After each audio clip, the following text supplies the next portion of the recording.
Title: The Fire Beneath Her Silence in a Sweltering Courtroom in Downtown Atlanta. 35-year-old Avery Jameson stood battered, her deep brown skin stark against torn clothing, facing down Officer Logan Price, who lounged smugly on the witness stand. The judge's gavel struck like a thunderclap, dismissing the assault charges against her. Yet murmurs rose from the benches. "This ain't over," someone whispered. Avery didn't flinch. Her silence held weight, her gaze flickering with something none of them could name: power restraint. Across the room, Logan's mouth curled upward in a smirk, thick with menace. He thought he'd won, but Avery was hiding more than bruises. What she carried couldn't be seen.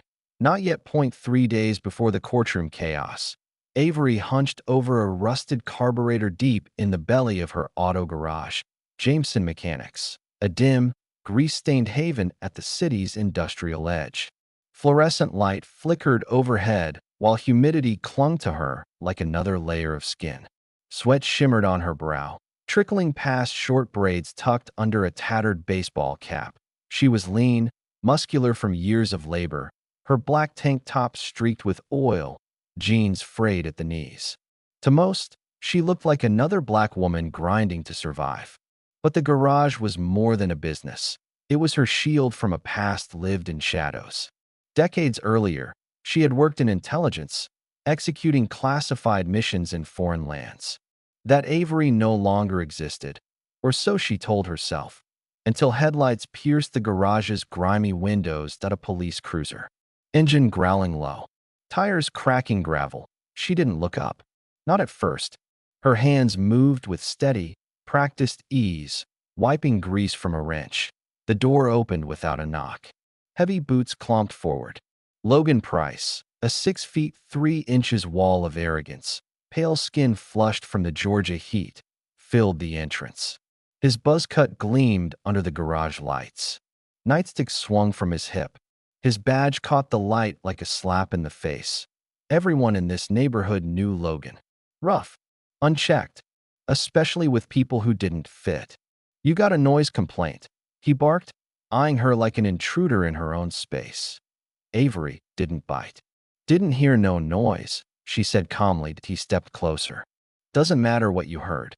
I say there's noise, there's noise. And this." He waved his hand at the cluttered garage. "This dump? You people don't belong here." The words dripped with venom. Still, Avery didn't move. "This is my garage," she said.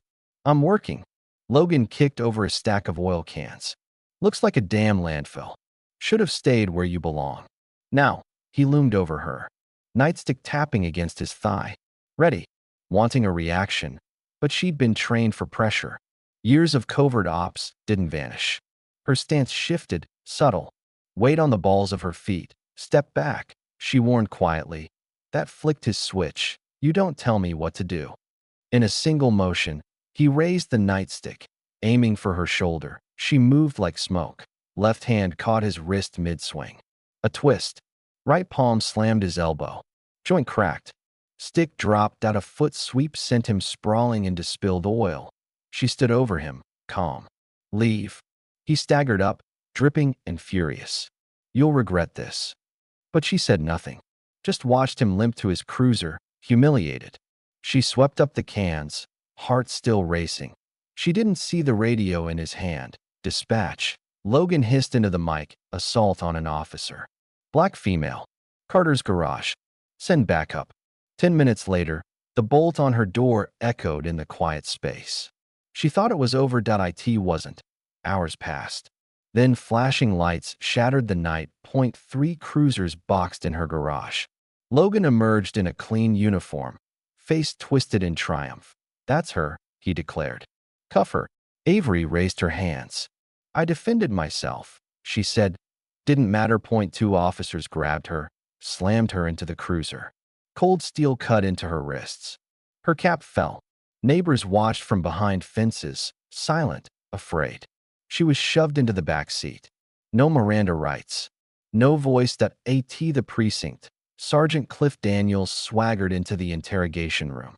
Got over his belt, eyes glinting with cruelty. "Found this in your bag," he said, tossing a ziploc of white powder onto the table. "That's not mine," Avery replied, voice flat. "Doesn't matter," he said. They booked her. Fingerprints. Mugshot. All staged in a concrete cell, walls dripping with mildew. She waited. Until morning that's when the miracle came. Mr. Jenkins, an old neighbor, had filmed everything. Her calm. Logan's lie. The backup arriving with her hands up. He sent it to a local activist group. The video went viral. By 6 a.m.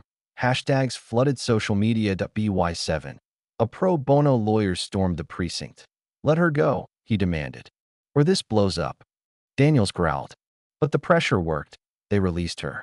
Avery walked into the morning sun bruised but unbeaten. Phones captured her exit. Cheers erupted. Logan watched from a distance, seething that he wasn't done. A brick crashed through her apartment window that night. "You're dead. Trash," the note read. Then came the trucks. Confederate flags. Spray paint. Slashed tires. Slurs. Logan stood across the street, directing the attack. But Avery had trained for war. She retrieved an old surveillance camera, hidden for years. Set it up. Captured everything. They left her car in shambles. But she had footage. Proof. Until Logan doubled back, he broke into her apartment. Burned the upload dock.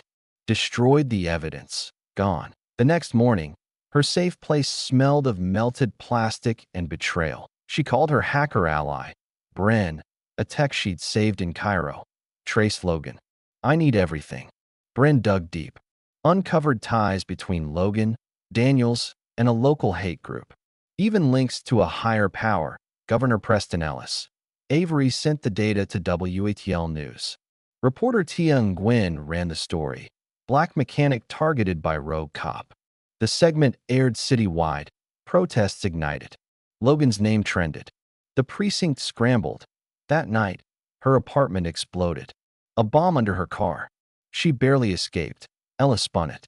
"Domestic terrorist strikes again," he announced. Bren confirmed it. Ellis had funded Logan. Daniels covered it all. The city turned against her. She fled. Hideouts. Backroads. A barn she once used as a drop point. Molotovs soon lit it aflame. She escaped through a crawl space. Again. Barely. By then. A $10,000 bounty was on her head. Bounty hunters closed in. She ran to Savannah. To Marcus Wynn, an old ally. He cracked the precinct system. Got emails. Audio. Orders from Ellis. Proof. They leaked it. FBI launched a probe, but Logan found them. Marcus died. Avery survived. Again. Barely. Ellis framed her. Again. She infiltrated a dive bar. Taped Daniels bragging about planting evidence. Sent it to Bren. By morning, feds arrested Daniels. Protests grew. Logan escaped. He found Maya, Avery's niece, live-streamed her execution. Avery watched her die. Broken, she let herself get captured, but from inside a warehouse cage, she picked the lock, beat Logan to the ground. Didn't kill him, dragged him to his own cruiser. Leaked his confession. By dawn, he was in chains. Ellis ordered her death. Sniper. Bullet to the shoulder. She vanished. Again, she hacked Ellis's files. Tied him to every attack. Recorded one last video. "I'm Avery Jameson. They said I was dead. They lied. Governor Ellis ordered it all. This is the truth." Bren dropped the video. Every screen in Georgia lit up. Riots exploded. Ellis's mansion surrounded. Victor Logan rotted in a cell. Daniels beside him. Ellis under investigation. Avery vanished into the forest. Alive. Watchful. Her fight wasn't over. Not yet.